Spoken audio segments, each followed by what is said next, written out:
तो गाइस मैं हूं अंकित और आप देख रहे हैं रेसलिंग फैंस नेटवर्क। शुरू करते हैं भाई अपनी बात को हम लोग सबसे पहले ओडिसी जोन्स से। तो भाई ओडिसी जोन्स को एक्चुअली में फंसाया गया, भाई रियल में फंसाया गया। ओडिसी जोन्स को लेकर मैं आपको अपडेट बता रहा था अभी एक दो दिन पहले कि ओडिसी जोन्स ने एक ट्विटर पे वीडियो पोस्ट किया एंड वहाँ पे वो वीडियो के अंदर कह रहे हैं कि डब्ल्यूडब्ल्यूई को थैंक्स इस अपॉर्चुनिटी के लिए, मेरे पे एलिगेशंस लगाए गए थे एंड अब मैं जाने वाला हूँ कोर्ट में एंड मैं लेने वाला हूँ लॉ का सहारा सामने वाले को पनिश करने के लिए। ये क्लेम कर रहे थे भाई कि ये इनोसेंट है एंड सामने वाली पार्टी एक्चुअली में कल्प्रेट है। तो अब ऐसे में इनके साथ गलत हुआ अगर इनकी बातें माने तो, लेकिन क्या इनकी बातें सच है? तो इसका आंसर है यस, इनके साथ एक्चुअली में गलत हुआ है। आप ये देख सकते हो कि रिपोर्ट निकल के सामने आई है। कहा जा रहा है court records indicate former WWE wrestler Odyssey Jones, real name Omari Palmer, was granted an order of protection against his former partner in September 2024 shortly after reports emerged of his release from WWE। तो कहना है भाई कि actually में court ने order दिया Odissi Jones को ही protection मिलनी चाहिए इसका, यानी कि कोर्ट ने बोला कि इसकी पार्टनर ही गलत है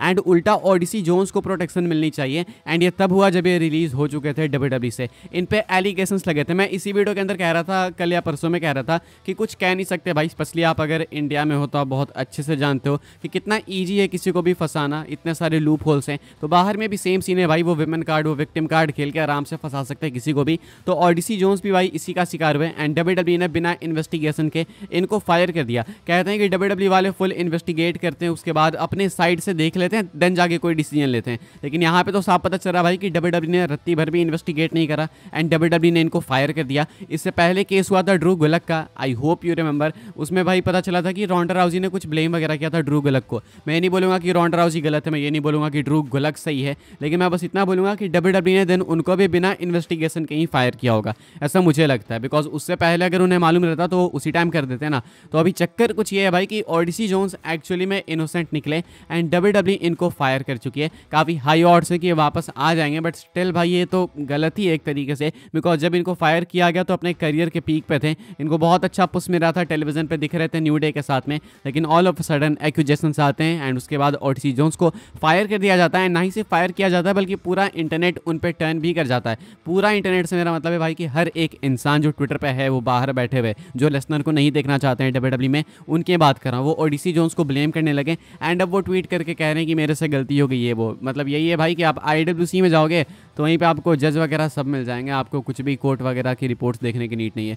फिलहाल ये बहुत बुरा हुआ है भाई ओडिसी जोन्स के साथ। लेट्स होप कि WWE इनको वापस से हायर करे एंड वापस से इनको फिर वैसे ही पुश मिलने लगे। आगे बढ़ते हैं गाइस, बात करते हैं अगली स्टोरी के बारे में जो कि भाई अपनी हॉल ऑफ फेम को लेकर। तो अब रेसलमेनिया करीब आ चुका है तो हॉल ऑफ फेम भी होगा, हर साल होता है, इस बार भी होगा। अभी तक हालांकि WWE ने किसी को अनाउंस नहीं किया एंड पता नहीं है कि कौन होने वाला कौन नहीं, लेकिन मैं आपको इतना बता सकता हूँ कि WWE एक मेजर चेंज करना कंसिडर कर रही है हॉल ऑफ फेम 2025 के लिए। क्या है ये मेजर चेंज? तो भाई रसल वोट्स Q&A के अंदर इस चीज़ को रिपोर्ट किया गया है कि WWE वाले लास्ट ईयर के हॉल ऑफ फेम से खुश नहीं थे।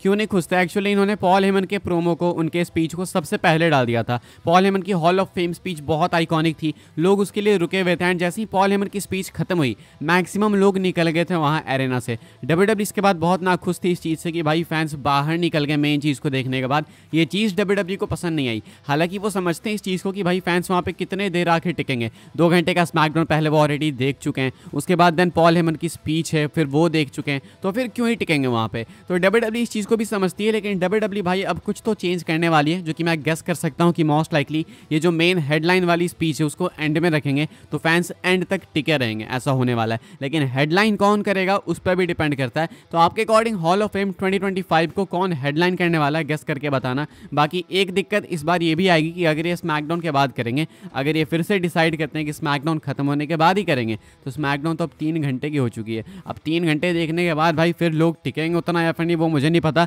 लेकिन WWE डेफिनेटली भाई चेंजेस करने की सोच रही है एंड कुछ बदलाव आएंगे। आगे बढ़ते हैं गाइस, हम लोग बात करते हैं अगली स्टोरी के बारे में जो कि गोट पॉल हेमन को लेकर। तो भाई आपको मालूम है कि पॉल हेमन अभी पॉल से पॉडकास्ट पे आया था एंड मैंने आपको बोला कि आप जाके देखना। यहाँ पे पॉल हेमन ने भाई बहुत इंपॉर्टेंट बातें करी है, बहुत अच्छी तगड़ी बातें करी है, अंदर की बातें बताई है।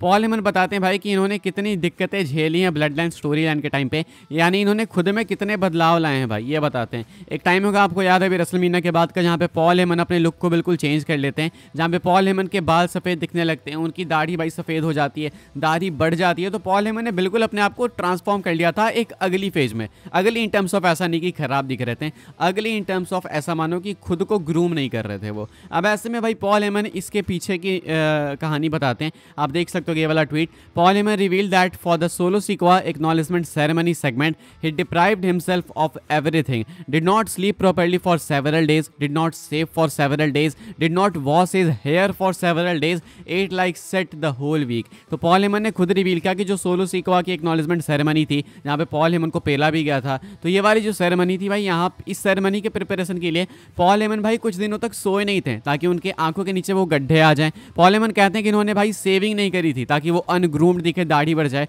इसके बाद पॉल हेमन बताते हैं कि वो अपने बालों को नहीं धो रहे थे ताकि बाल भी गंदे हो जाएं, एंड कुछ भी कचरा खा रहे थे ताकि सब कुछ उनके चेहरे पे दिखे, वो बीमार दिखें। तो पॉल हेमन ने भाई रियल लाइफ में ये सेक्रीफाइसेस करें उस सेगमेंट के लिए, एक उस सेगमेंट के लिए जिसको शायद आज से 2 साल बाद 3 साल बाद लोग याद भी नहीं रखेंगे, लेकिन ये है भाई हार्डवर्क, एंड इसीलिए भाई Paul Heyman goat for a reason. अब हमने भाई गोट की बात करी लिए, तो रियल गोट की बात कैसे ना करें, टोंगा लोआ की बात करने वाले हैं भाई। टोंगा लोआ के रिटर्न के बारे में मैं आपको एक मेजर अपडेट देने वाला हूँ। Finally the goat is coming back, but कब? डब्ल्यूडब्ल्यूई क्या एक्सपेक्ट कर रही है इसको लेकर? रसल वोट्स की अपडेट है। रसल वोट्स Q&A के अंदर क्या बोला गया आप देख सकते हो कि WWE want Tonga Loa back for WrestleMania 41, hopefully to set up a tag match. कहना भाई यहाँ पे कि गोट वापस आने वाले हैं भाई रेसलमेनिया 41 के टाइम पे। डब्ल्यूडब्ल्यूई चाहती है कि वो वापस आए ताकि वो बिल्ड कर सके एक टैग टीम मैच रेसलमेनिया 41 के लिए। तो अब ये टैग मैच कौन सा हो सकता है भाई, मैं गेस कर रहा हूँ, या तो ये होगा टोंगा लोआ and टामा tonga versus the Usos, फिर जेका फाटू क्या करेंगे ये क्वेश्चन होगा, यानी तो भाई ये होगा कि टोंगा लोआ, टामा टोंगा, जेका फाटू एक टीम में हो, एंड उधर जे जिमी एंड क्या पता सेमी जेन हो। कुछ कंफर्म नहीं कह सकते कि मैच क्या होगा, लेकिन इतना बताया गया इस रिपोर्ट के अंदर कि डब्ल्यूडब्ल्यूई टोंगा लोआ को वापस लाना चाहती है रेसलमेनिया 41 तक ताकि वो अपने प्लान्स के साथ में जा सके। अब एग्जैक्टली इनका मैच किसके अगेंस्ट होगा नहीं पता, आप किसके अगेंस्ट एक्सपेक्ट कर सकते हो भाई कमेंट करके बताना। फिलहाल ये कुछ अपडेट गोट को लेके। आगे बढ़ते हैं गाइस, हम लोग बात करते हैं अपनी आखिरी स्टोरी के बारे में, एंड ये है भाई शार्लेट फ्लेयर को लेकर। डब्ल्यूडब्ल्यूई शार्लेट के लिए कौन सा मैच प्लान कर रही है फॉर रेसलमेनिया, वो मैं आपको बता देता हूँ भाई। तो ये भी रसल वोट्स की अपडेट है। रसल वोट्स Q&A के अंदर इस चीज़ को बताया गया है कि there is talk backstage in WWE of Tiffany Stratton versus Charlotte Flair match at WrestleMania 41। कहा जा रहा है कि डब्ल्यूडब्ल्यूई के अंदर भाई बातें हैं बैकस्टेज की, डब्ल्यूडब्ल्यूई करने वाली है टिफनी एंड शार्लेट का मैच रेसलमेनिया 41 में, स्पेशली कंसिडरिंग कि टिफनी चैंपियन बन चुकी हैं एंड शार्लेट आती है तो सीधा वो टाइटल के पीछे ही जाती हैं।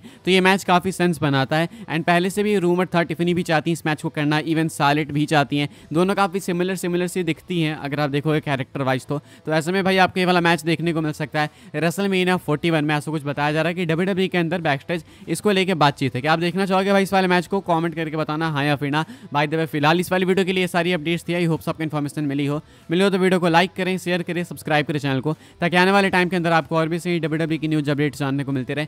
फॉलो कर सकते हैं आप लोग मुझे इंस्टाग्राम एंड ट्विटर पर, लिंक आपको मिल जाएगा डिस्क्रिप्शन में। वहाँ पे भी मैं डब्ल्यूडब्ल्यूई से रिलेटेड कंटेंट पोस्ट करता हूँ, ज्वाइन कर सकते हैं आप लोग मुझे व्हाट्सएप चैनल पे, उसके भी लिंक डिस्क्रिप्शन में। मिलूंगा मैं आपसे अगले वीडियो में, तब तक के लिए good bye, thanks for watching.